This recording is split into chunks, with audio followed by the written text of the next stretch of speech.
Hey, Michael Dermer here from The Lonely Entrepreneur. And, so many times throughout the day, people ask us, and so many entrepreneurs out there, what does it really mean to be an entrepreneur? And for those of us, have never done it before, it really is a leap into almost another planet. And for us entrepreneurs, being an entrepreneur is not a job, it's an identity. And for those of you who have gone through experience of having that aha moment with your idea, once you have that idea and it starts to seethe inside of you, it really becomes oxygen. You almost need it to breathe. You run around, you tell all your friends, you've come up with the greatest idea, and then you start to, engage in, okay, could I actually make this what I do every day? And that's an amazing, amazing journey. For many people, they don't know the word entrepreneur is actually a French word. It was first used in 1762, and it means to undertake. And obviously, that definition has evolved a great deal over the years. And so when we go to kind of modern times and we think about what it really means to be an entrepreneur, back in the day, I think being an entrepreneur meant that you didn't go to a traditional corporate or government job. You took this different path of creating your own thing. And many, many years ago, right, that was considered really, really risky. Right. And it was only for kind of outliers.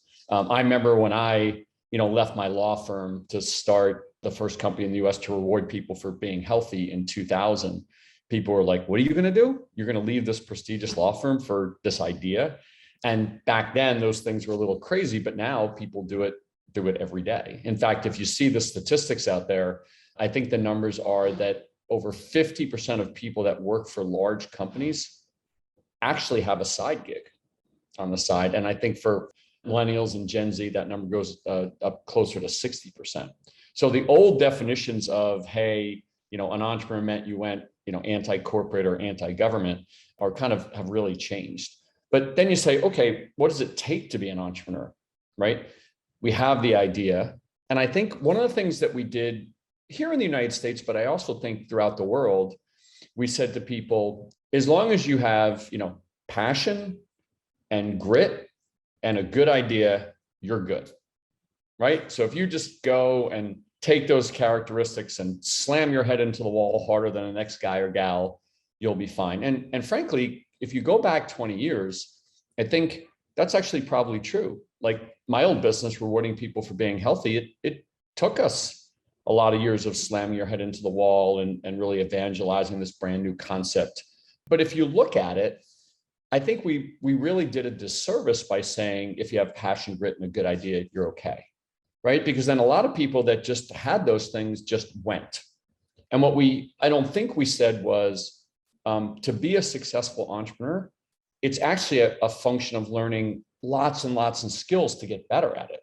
It's not just passion and grit and a good idea. I mean, how many people who you've seen in a demo day, let's say that they're presenting to investors, right? And they're up on stage.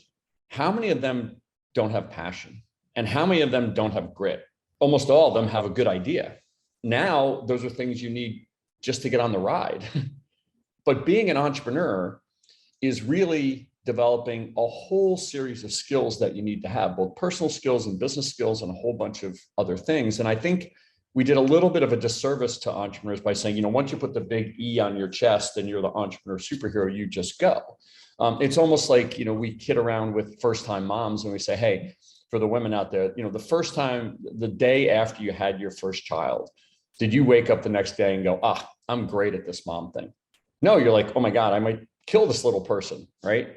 And you learn and you get better at it. And the second time, you're obviously infinitely better at it. And I think I wish somebody had said to me, back when I first started, or maybe even in my 20s or in my teens, somebody said, hey, if you're thinking about being an entrepreneur, there's a whole bunch of skills that you have to figure out how to develop. And I think being an entrepreneur today is, of course, you need passion. Of course, you need grit. Of course, you need a good idea. But you really have to learn how to develop these skills. And as you develop these skills, you get better and better at it. And you need to be committed to doing that like it's a craft. Okay. And I think if you really embrace that journey, people say all the time, well, if you have passion and a good idea, you can just work through all of those different things. But if you think about, and many of you, we've all been through it, you have to set up a company and do legal stuff. You have to figure out your go-to-market strategy. You got to deal with, how do I get the resources and people, when I don't have everything that I need? Like, these are all in and of themselves difficult things to do, right? And if you don't develop a whole series of skills along the way, and if you're not committed to doing that, then I think that people would say, well, you're going to significantly reduce your chances of success, right? Or if the perception is, hey, it's passion and grit and a good idea is enough, think of it this way. These days, for every 10 ideas, let's say that one is just so good, it's always going to work. And one is so bad, it's never going to work. And the other 8, it's all how you do it, right? If you think of many, many great businesses out there, you're like, well, yeah, why didn't that exist, right? Even my old business, rewarding people for being healthy, there was reward and incentive programs in every other industry that touched the consumer. Hotel, airline, retail. You wouldn't ever fly in an airline if they didn't have a rewards program. But in healthcare, this was this brand new thing. So it's all how you do it. And those skills that you develop that run the gamut from functional skills to creative skills. Because remember, as entrepreneurs, we may lack capital, we may lack resources, but we don't lack the ability to think differently. And those are skills that you have to develop out to try to figure out business ideas and how to execute them. And I think the other part of being an entrepreneur is this very, very delicate balance between ego on the one hand and humility on the other hand, right? And those things just seem so far away from each other, right? They're just so different. So what do I mean by ego? When you're doing something new, you're going to put it in front of some people and people are going to say, I've never seen that before. In the case of rewarding people for being healthy, it was a little more stark than that. People were like, we are never going to do this. We are never going to pay people to do the things for their healthcare that they should be doing for themselves.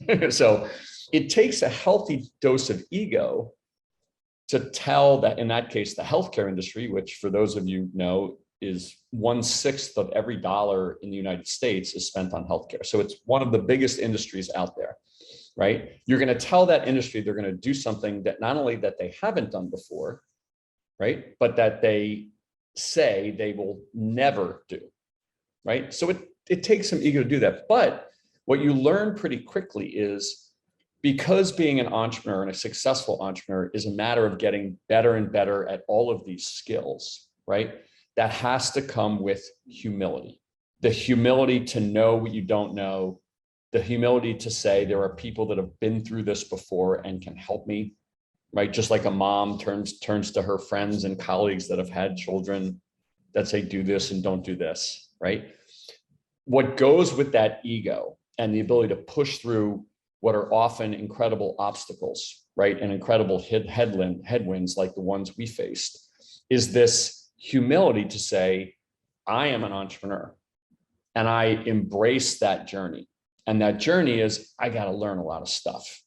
And one of the things you learn is you don't have to do everything, right? When you think about, how you craft a business, a lot of times we have people that have amazing skill, a chef, a fashionista, a doctor, a technologist. And one of the things you learn is, well, how does that translate into a business, right? How many of us out there know our craft? But they're like, wow, that's just so much different than turning it into a business, right? And so that's one of the skills you learn. You learn, okay, what's the difference and what do I need to turn it into a business? And even if it's not you, right? This doesn't mean that you have to do everything, right? What it does mean is you can say, okay, I don't know what I don't know. There are people that have done this many, many times before. And so I can tap into them and they can give me counsel and advice on what I need to know. So this delicate balance between having the ego to lead and push through and guide and inspire, all the things that we have to do every single day, with this healthy dose of humility and embracing the journey to get better at it. I look back now to when I was in my late 20s, when I first started my healthcare company, how little that I knew. And I was very lucky. I was formally trained. I went to Bucknell and Northwestern and was a mergers and acquisitions lawyer. So I had seen a bunch of stuff.